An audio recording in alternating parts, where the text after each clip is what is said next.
Future of banking in Nepal भन्ने शीर्षक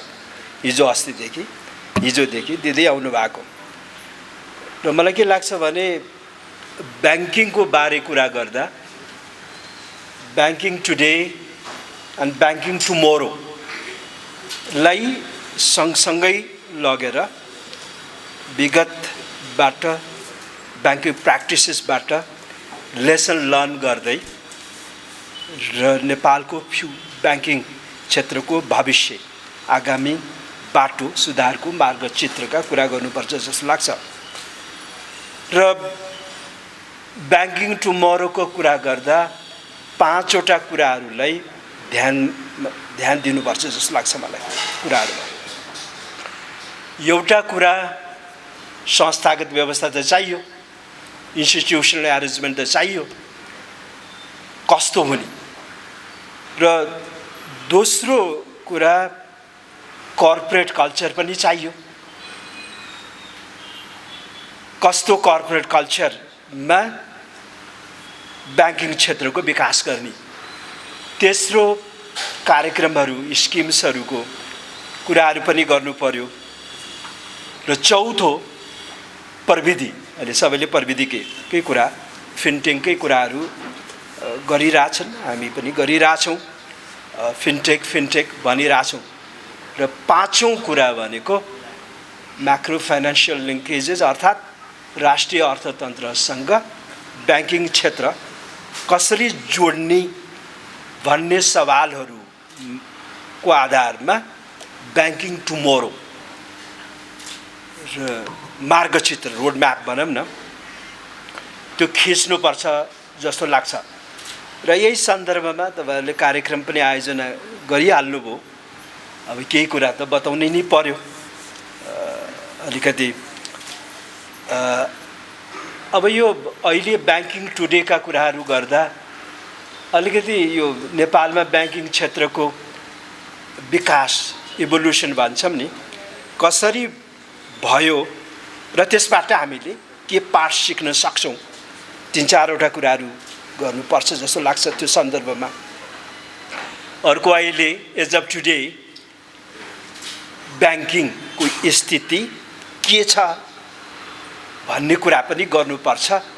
banking टुमोरोको तयारी गर्दै गर्दा अब हामी सबैलाई थाहा छ इभोल्युसनको जहाँसम्म प्रश्न छ, कार्तिक 30 गते 1994मा नेपालमा एउटा आधुनिक ब्याङ्किङ युगको सुरुवात भयो, हामी प्रवेश गऱ्यौँ। एउटा भनौँ न पिपिपी मोडलमा नेपाल ब्याङ्क लिमिटेड स्थापना भयो।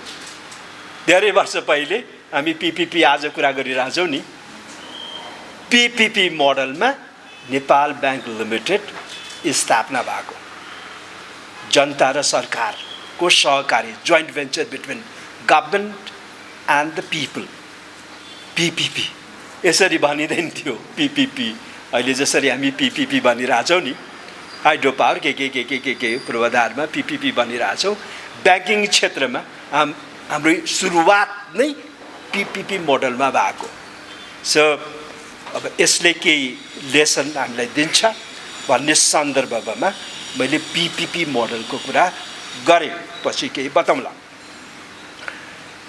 अनि त्यसपछि हामीले आधुनिक अर्थतन्त्रको निर्माणको लागि वित्तीय संरचना कस्तो हुनुपर्छ भन्ने सवालमा केन्द्रीय ब्याङ्कको स्थापना 2013, एनआइडिसी 2016 अनि थप वाणिज्य ब्याङ्क पुगेन, नेपाल ब्याङ्क लिमिटेडले सेवा दिन सकेन भनेर सरकारी क्षेत्रमा राष्ट्रिय वाणिज्य ब्याङ्क 2022 र कृषि विकास ब्याङ्क, त्योभन्दा पहिले सहकारी ब्याङ्क थियो, र कृषि विकास ब्याङ्क 2024 स्थापना गरेर आधुनिक अर्थतन्त्रको संरचना निर्माणको लागि उपयुक्त किसिमको वित्तीय संरचना यही हुनुपर्छ तत्कालीन अवस्थामा नीति निर्माताहरूले त्यस प्रकारको मोडल अवलम्बन गरेको र आज हामी त्यो मोडलबाट के पाठ सिक्न सक्छौँ भन्ने सवालमा मैले जिकिर गरेँ। त्यसपछि अब 42-43 सालतिर बियुपी क्राइसिस भइसकेपछि जोइन्ट भेन्चर्स स्वदेशी मात्र होइन विदेशी ब्याङ्कहरूसित जोइन्ट भेन्चरमा नेपालमा ब्याङ्किङ क्षेत्रको विकास गर्नुपर्छ र ब्याङ्किङ क्षेत्रको आधुनिकीकरण गर्नुपर्छ भन्ने सवालमा अब भनौँ न ग्रिनलेज ब्याङ्क तत्कालीन नबिल ब्याङ्क तत्कालीन र इन्डो स्वेज ब्याङ्कहरू आए र अहिले जुन ब्याङ्किङको अवस्था छ आधुनिकता छ यी तीनवटा जोइन्ट भेन्चर ब्याङ्कलाई दिनुपर्छ हाम्रो प्रयासले मात्रै हाम्रो प्रविधिले मात्रै पुग्दो रहेनछ ओपन अप गर्दै जानुपर्छ समय समयमा भन्ने कुरो यसले पाठ सिकाउँछ जस्तो लाग्छ र त्यसपछि अब बौद्ध लागिसकेपछि वित्तीय क्षेत्र निजी क्षेत्रको डोमेस्टिक निजी क्षेत्रको लागि खुल्ला गरियो थुप्रै ब्याङ्कहरू निजी क्षेत्रमा आए पहुँच यो वित्तीय पहुँच विस्तारले तीव्रता ल्यायो तर निजी क्षेत्रका ब्याङ्कहरू स्वदेशी निजी क्षेत्रका ब्याङ्कहरू आए वित्तीय सेवामा पहुँच विस्तार भयो भन्ने कुरा गर्दा गर्दै केही विसङ्गतिहरू पनि आए कर्पोरेट कल्चरको विकास हुन सकेन हाम्रा निजी क्षेत्रको ब्याङ्कमा संस्थागत सुशासनको समस्या स्वदेशी निजी क्षेत्रका ब्याङ्कहरूमा अहिले पछिल्लो समयमा टटकारो रूपमा देखिराखेको छ र यसलाई के गर्ने भन्ने कुराहरू ब्याङ्किङ टुमरोको सवालमा यी कुराहरू हामीले गर्नुपर्ने हुन्छ र मैले भन्दै आएको 50 को दशकमा नेपाल राष्ट्र ब्याङ्कले डिफ्रेन्सिएटेड ब्याङ्किङ बिजनेस मोडलको अवधारणा लागू गर्यो कमर्सियल ब्याङ्क्स इन्टरनेसनल ट्रेड र कर्पोरेट फाइनान्सिङ र विकास ब्याङ्कहरू सानो पुँजीको निजी क्षेत्रको अनि त्यसले एसएमई फाइनान्सिङ र वित्त कम्पनीले कन्ज्युमर फाइनान्सिङ उद्यमशीलता अगेन र धितो नभएकाहरूलाई सामूहिक जवानीमा ऋण प्रदान गर्ने कर्जामाथिको पहुँच विस्तार गर्नको लागि लघु वित्त वित्तीय संस्थाहरू निजी क्षेत्रकै सहभागितामा स्थापना हुनुपर्छ वित्तीय सेवाको विस्तार गर्नुपर्छ भन्ने कुराहरू नेपाल राष्ट्र ब्याङ्कले अगाडि सारेको कुरा यहाँहरूलाई निवेदन गरे तर त्यो मोडल दिगो रहन सकेन 70 को दशकमा आएर हामीले युनिभर्सल ब्याङ्किङ बिजनेस मोडल वित्तीय क्षेत्र विकास रणनीति जुन जारी भयो त्यो क्रममा युनिभर्सल ब्याङ्किङ मोडलमा हामी गयौँ त्यो क्रममा त्यसलाई केन्द्रबिन्दुमा राखेर वित्तीय क्षेत्रको consolidation merger इक्विजिसन is a normal प्रक्रिया हो हामी मेगा मर्जरमा पनि गयौँ जबरजस्ती मर्जर गर्ने कुराहरू र विकास ब्याङ्क र वित्त कम्पनीहरू धेरै उनीहरूको सङ्ख्या घट्यो यी समस्याहरू चाहिँ अहिले युवाहरू पलायन बेरोजगारीका कुराहरू गर्दा ब्याङ्किङ क्षेत्रको केही भूमिका छ कि छैन भन्ने सवालमा पनि यी कुराहरू हामीले गर्नुपर्छ जस्तो लाग्छ अब यी जम्मै कुराहरू भइसकेपछि आज ब्याङ्किङ टुडे के छ सेवाको हिसाब किताबले कुरा गर्दा आकार बढेको छ ब्याङ्किङ क्षेत्रको राष्ट्रिय अर्थतन्त्रलाई उछिनेको छ इभन ब्याङ्किङ क्षेत्रले यो आउटकम हो अर्को यति ठुलो आकारको ब्याङ्किङ क्षेत्र हुँदाहुँदै विकास हुँदाहुँदै पनि राष्ट्रिय अर्थतन्त्रसँग जोडिन सकिराखेको छैन आर्थिक विकासमा वित्तीय क्षेत्रको योगदान अपेक्षित हुन सकिराखेको छैन आजको स्थिति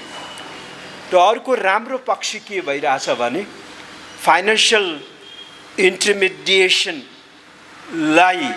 फेसिलिटेट गर्ने संस्थाहरू जसलाई सेन्ट्रल काउन्टर पार्टिज पनि भनिन्छ मैले विगतमा भन्दै आएको यिनीहरूले चर्चा पाउनुपर्छ ओझेलमा परे भनेर पनि यस प्रकारको फोरम मैले युज गरिरहेको छु यो भाइब्रेन्ट सेन्ट्रल काउन्टर पार्टिजहरूको नेपालमा राम्रो विकास भएको छ तपाईँहरूले लेख्नुपर्छ भन्ने सवालमा मैले दोहोऱ्याइ तेह्रै भनिराखेको छु उदाहरणको लागि एनसिएचएल क्लियरिङ हाउस पहिले राष्ट्र ब्याङ्कले गर्दै आफै गर्थ्यो अहिले एनसिएचएल सेन्ट्रल काउन्टर पार्टिज राष्ट्र ब्याङ्कले स्थापना गरेको छ यसले बहुतै राम्रो काम गरेको छ अब थाहा हुँदैन हामीले फिल गर्दैनौँ त्यो चेक क्लियरिङमा र भनौँ न पेमेन्ट सिस्टममा पेमेन्ट स्विच के थुप्रा क्रस बोर्डर पेमेन्ट्समा पनि राम्रो काम गरिराखेको छ। अत्यन्त राम्रो काम नेपाल क्लियरिङ हाउस फेसिलिटीले गरिरहेछ। पेमेन्ट सिस्टम जुन अहिले यो अवस्थामा पुग्यो, हामी this things are taken for granted हुन्छ, तर हामीले क्रेडिट दिनुपर्छ भन्ने सवालमा मैले एनसिएचएलको कुरा गरेँ, बखान गरेँ। अर्को कर्जा सूचना केन्द्रले पनि अत्यन्त राम्रो काम गरेको छ। यो ब्ल्याक लिस्टिङ आदि फाइनेन्सियल डिसिप्लिन मेन्टेन गराउनुमा अलि त्रास जुन छ, त्यसले पनि अलिकति होइन भने हाम्रो ब्याङ्किङ क्षेत्र उहिले कोल्याप्स भइसक्थ्यो। यो 57 देखि अहिले 82 थुप्रो वर्ष भइसक्यो, 25 वर्ष यो बिचमा थुप्रो सुधारका त्यति राम्रा कुराहरू त भएका छैन, तर कोल्याप्स किन भएन भने यी सेन्ट्रल काउन्टर पार्टिजहरूको सक्रियताको कारणले। अर्को सेन्ट्रल काउन्टर पार्टिज बखान गर्नै पर्ने एफआइयू वित्तीय जानकारी इकाइले पनि अत्यन्त राम्रो काम गरिराखेको छ, प्रोफेसनली काम गरिराखेको छ। वित्तीय क्षेत्रको सुरक्षा र एमएल CFT का कुराहरू आदिमा यो वित्तीय जानकारी इकाइ सेन्ट्रल काउन्टर पार्टिजले अत्यन्त राम्रो काम गरिराखेको कुरा या मिडियाका साथीहरूलाई मैले भन्दै आएको कुराहरू हो। आजको स्थितिका कुराहरू गर्दा यी तीनवटा संस्थाहरूले ब्याङ्किङ क्षेत्रलाई जोगाइराखेको कुराहरू हामीले बिर्सिनुहुन्न, हामीले क्रेडिट दिनै पर्छ जस्तो मलाई लाग्छ। जहाँसम्म वित्तीय पहुँचको विस्तारको कुरा छ, विस्तार त भएको छ र वर्ल्ड ब्याङ्कको ग्लोबल फिन्डेक्स रिपोर्ट पछिल्लो 2025 लाई आधार मान्ने हो भने अहिले अब द टोटल एडल्ट पपुलेसन मध्ये 60% को ब्याङ्क एकाउन्ट छ भन्ने कुराहरू वित्तीय पहुँचको यो इन्डिकेटरको रूपमा लिने गरिन्छ। र 2011बाट सुरु गरेको वर्ल्ड ब्याङ्कले ग्लोबल फिन्डेक्स प्रतिवेदन तयार गर्दै सार्वजनिक गर्दै आएकोमा 25%बाट अहिले 2025 मा 60% पुग्नुमा यो डोमेस्टिक कमर्सियल ब्याङ्क्सहरू एग्रेसिभली सेवा विस्तारमा लागे, उनीहरूको योगदान यसरी पनि हामीले कदर गर्नुपर्छ भन्ने कुरामा। अब यतिले मात्र भएन, अरू देशमा त योभन्दा बढी छ। अब इन्डियामा त 89 झन्डै 90% मा वित्तीय पहुँच पुगेको, चीनमा त्योभन्दा बढी छ। अरू देशमा थुप्रो देशले प्रगति गरिराखेको अवस्था छ। अब सार्क कन्ट्रिजमा पाकिस्तान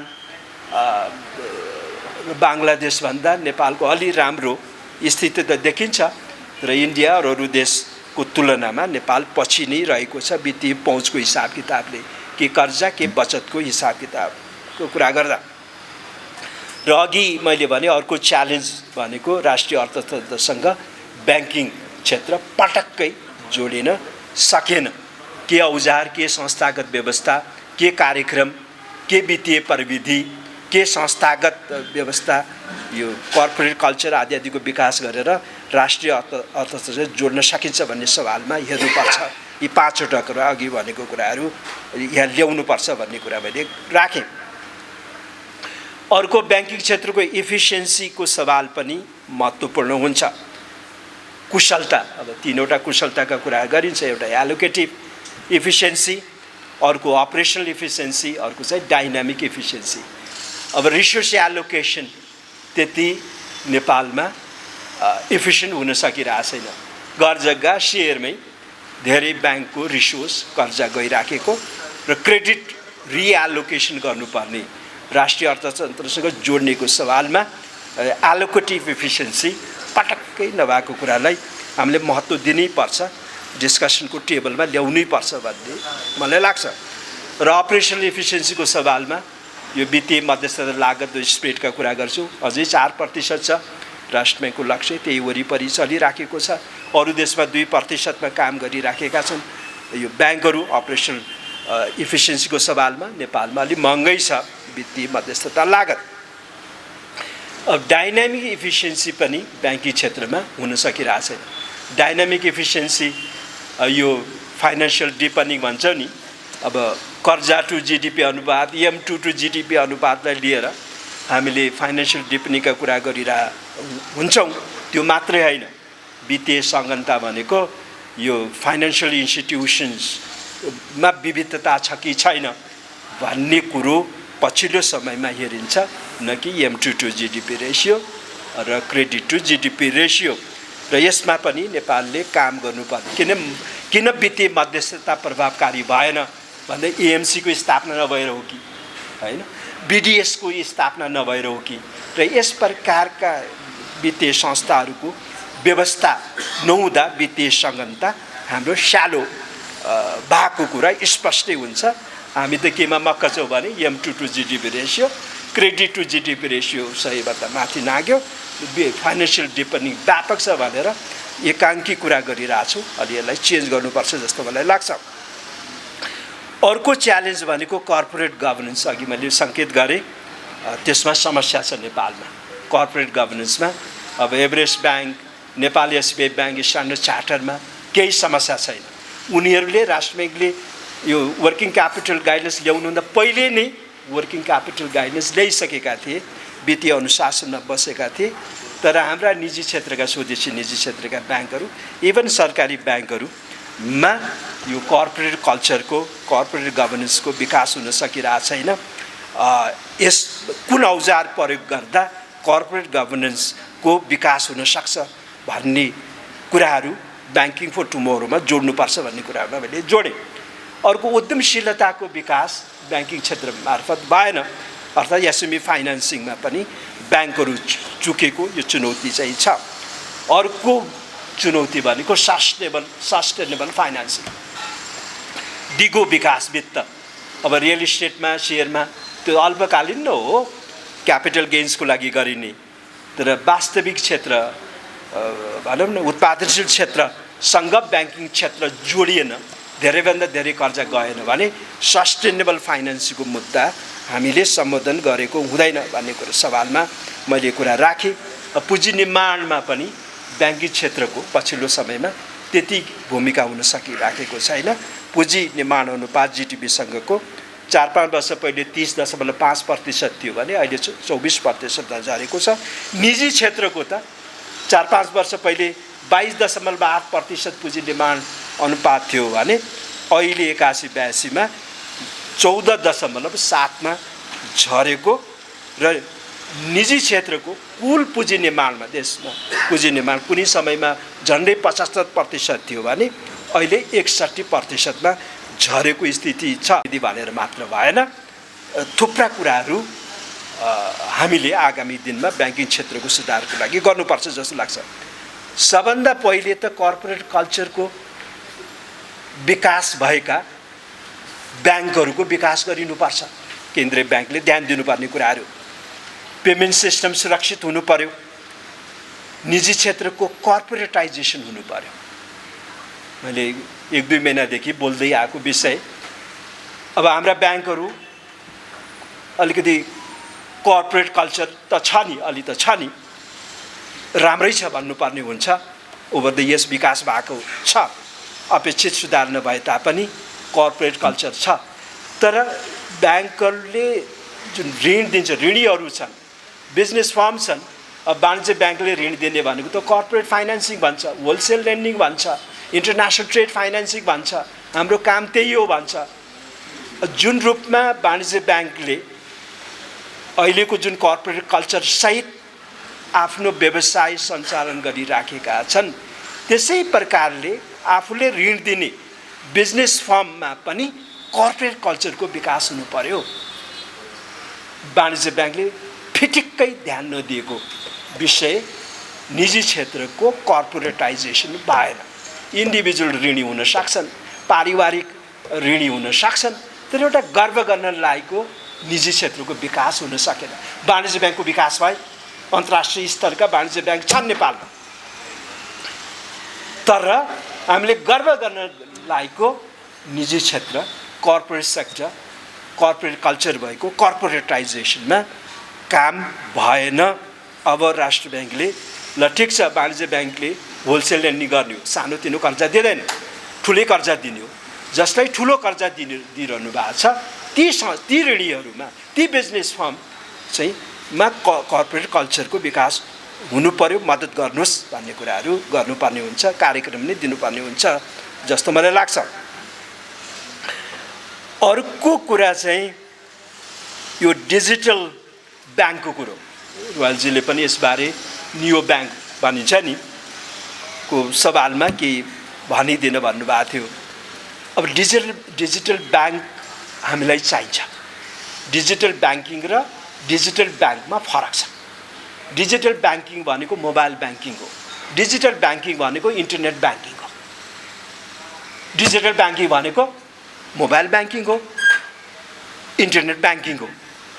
डिजिटल ब्याङ्क भनेको यो भर्चुअल ब्याङ्क हो, फिजिकल उपस्थिति नभएको हो, तर आफ्नो जति वित्तीय कारोबार हुन्छ नि, के बचत, के ऋण प्रवाह, के पेमेन्ट्सका कुराहरू डिजिटल्ली गर्ने एउटा स्पेसलाइज ब्याङ्क हो। अब भारतले अहिलेसम्म डिजिटल ब्याङ्कको अवधारणालाई त्यति महत्त्व दिएको छैन, तर भारत बाहेक अरू साउथ एसियामा डिजिटल ब्याङ्कको स्थापना हुनुपर्छ भन्ने कुरामा एकमत छ। थुप्रा देशहरूले, बङ्गलादेश लगायत, पाकिस्तान लगायत, श्रीलङ्का लगायत, साउथ इस्ट एसियन कन्ट्रिज थुप्रा देशहरूले अब हामी डिजिटल ब्याङ्कमा जानुपर्छ। डिजिटल ब्याङ्किङले मात्रै पुग्दैन, किनभने त्यो अटेन्सन डिफ्युज हुन्छ। परम्परागत ब्याङ्किङ सेवा दिने ब्याङ्कहरूले पनि डिजिटल ब्याङ्किङ सेवा दिइरहेका छन्, ठिक छ, तर उनीहरूले डिजिटल ब्याङ्किङलाई अगाडि लान सक्दैनन्। त्यसैले साइबर सिक्युरिटीको समस्या समाधान गर्ने हो भने केन्द्रीय ब्याङ्कले डिजिटल ब्याङ्कको स्थापनामा पहल कदमी लिनुपर्ने हुन्छ। राष्ट्र ब्याङ्कलाई मद्दत पुग्छ र ट्रेडिसनल ब्याङ्क थ्रु साइबर सिक्युरिटीमा केन्द्रीय ब्याङ्कलाई सहयोग प्राप्त हुँदैन, उनीहरूलाई जानकारी हुँदैन, विशेषज्ञता हुँदैन, राष्ट्र ब्याङ्कलाई पनि हुँदैन। त्यसैले एक आपस म्युचुअल नलेज सेयरिङको लागि पनि हैन, अर्को ओपिनियन लिनको लागि पनि स्पेसलाइज गर्ने वित्तीय यो फिनटेकमा स्पेसलाइज गर्ने डिजिटल ब्याङ्क चाहिन्छ। एउटा यो। दोस्रो, थुप्रा सेन्ट्रल ब्याङ्क्सहरूले central bank digital currency issue गर्छौँ भनेर अध्ययन गरिरहेछन्। राष्ट्र ब्याङ्कले पनि अध्ययन गरिराखेको छ, अनगोइङ छ।